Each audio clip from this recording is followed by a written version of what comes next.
In today's video, we will uncover some of the worst things Sasaengs sent to their idols, and it's really going to be scary. Scarlet letter for taecyeon.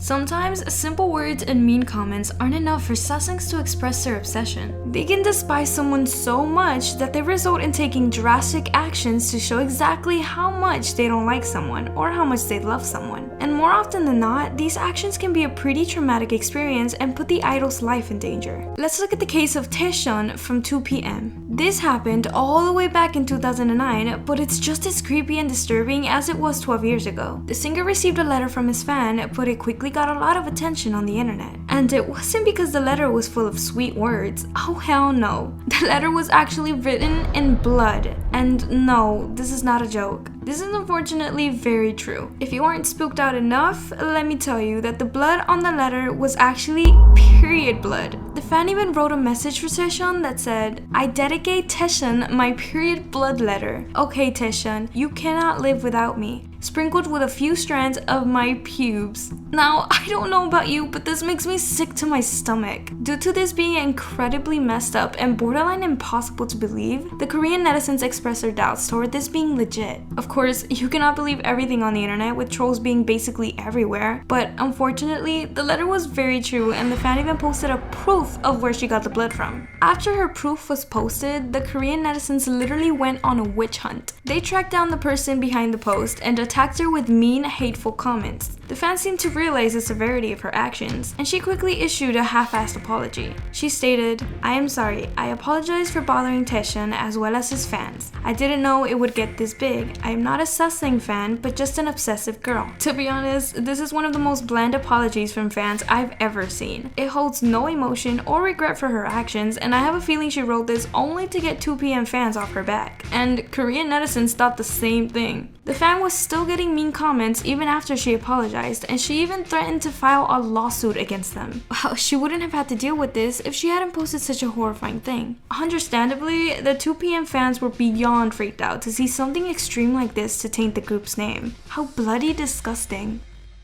Youngjae's nightmare.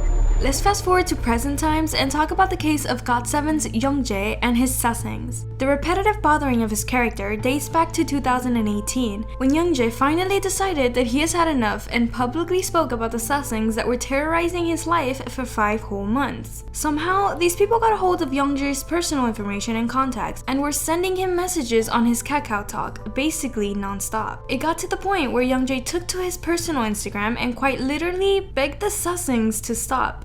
As we all know, being contacted by someone you don't know can be scary enough on its own. It becomes even scarier if you're a famous idol with millions of fans and God knows how many of them are actually your haters. Invasion of someone's privacy can be terrifying, especially when it goes on for months. Youngjae is described to be a kind and gentle person, so fans were worried what really went on behind the scenes for a singer to address this situation publicly. But just a few months later, in 2018, the Sasaengs struck again and made Youngjae's private life a living hell. This time, it wasn't just unwanted messages sent to his Kakao Talk. The Sasaengs went as far as leaking his personal contacts all over the internet, putting him in serious danger. The fans were sick enough to actually sell the contact information to other people. With the singer's number floating around on the internet, it's a miracle that something more serious didn't happen. A supposed fan noticed Youngjae's leaked information, so she sent him a message on Kakao Talk. She went all social justice warrior for Youngjae, trying to protect him from the Sasaengs, but still went and used the leaked information to contact him either way. It seems like she didn't really realize she was part of the problem as well. Although the fan probably tried to be kind and expressed her worries towards her favorite artist, understandably, Youngjae wasn't very happy about it. On his Instagram, Youngjae once again begged them to stop and confessed that there is a limit of how much of this constant bothering he can take. Despite all of this, the messages didn't stop. Youngjae, being over it, started to post them on his Instagram for everyone to see. Some fans even got the guts to call him daddy or sugar daddy. I mean, okay. Thankfully, it seems like right now, all the terrible things have stopped and Youngjae finally got his privacy back. I don't even want to think about what could happen if the Sasaengs took this even further. If there is one thing to remember from this, it's to always remember to be a human before you are a K-pop fan.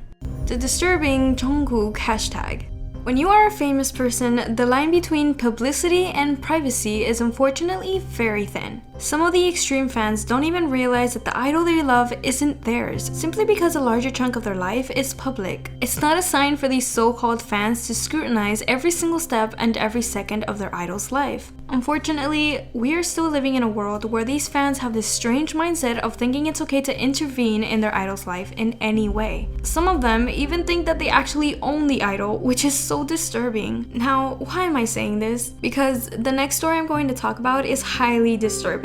And I want you to remember that fans do not own their idols in any way, and that the idols are actually free to do absolutely whatever they want with their lives. All of the darkness that I am about to uncover actually started from a baseless rumor of BTS's Jungkook having a girlfriend back in 2016. Jungkook was 19 years old, so even if the rumor was true, it is perfectly normal for him to have a love interest. There is literally nothing wrong about that. The fans who couldn't comprehend this started a hashtag, and it was something out of a horror movie. The hashtag was cut for cookie, and the name speaks for itself. Deranged fans who couldn't deal with the thought of sharing their favorite idol with someone started to physically harm themselves, as if that would help Jungkook or the baseless rumors in any freaking way. Now, there are so many things wrong about this, and I'm sure we can all agree on what those are. Romanticizing physical harm is absolutely unacceptable, and it is not a topic to joke about. These people belittled the true victims. They inflicted harm upon themselves because they thought Jungkook betrayed them by having a girlfriend. Although they disguised all this as a movement of support, it was actually the complete opposite. They weren't showing him love or support, they were once again proving that they think Jungkook belongs to them and nobody else. We don't know if Jungkook or the rest of BTS ever saw this hashtag, but I truly hope that they didn't. It is unknown if the rumor was ever true to begin with, and if it was false, then the damage it did was irreversible, and hopefully nothing like this will ever happen again. To do this is just wrong.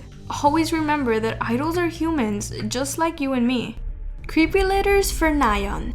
Living the life of an idol is in some ways dangerous, and Twice's Nayeon surely knows what it's like. She also has to deal with an obsessive stalker who doesn't seem to know when to stop. In 2019, Twice's fan called Josh posted a video on YouTube confessing he's been in love with Nayeon since 2016, and that his next plan would be traveling to South Korea to have a conversation with her. Now, this is already weird as hell, but Josh took it to the next level. He somehow managed to get a hold of Nayeon's former address, but thankfully she didn't live there anymore. He went around the city and asked different store owners if they've ever seen Nayeon and where her whereabouts could be. Realizing that this won't work, Josh decided it'd be a great idea to board the same plane as Twice did when they were coming back to Korea from Japan, because the phrase invasion of privacy apparently didn't exist in Josh's vocabulary. Of course, in a true Sasaeng behavior, Josh made multiple attempts to approach Nayeon, causing a major disturbance to not only Nayeon but the rest of the Twice members and their staff as well. Josh explained his actions as wanting to give Nayeon his love letters, as if that wasn't creepy in any way. Quickly after that, a cryptic story on Twice's official Instagram was posted, and many fans believed that it was a hint towards Josh invading their privacy. The post said, "Please go home, please stop, I beg you." Even though the post was soon deleted, once it's believed that this was about Nayeon's stalker. Josh is notoriously known for his obsessive love for Nayeon, and it's truly gotten out of hand numerous times. He talks about how much he loves her and how much he would do anything for her, but continuously makes her uncomfortable and even scared. Undoubtedly, he put Nayeon's safety into danger so many times, but also caused a great trauma to her health as well. I don't know about you, but my definition of love sounds a bit different than this. Josh even threatened to physically hurt Nayeon if she ever went and dated someone else behind his back. Like,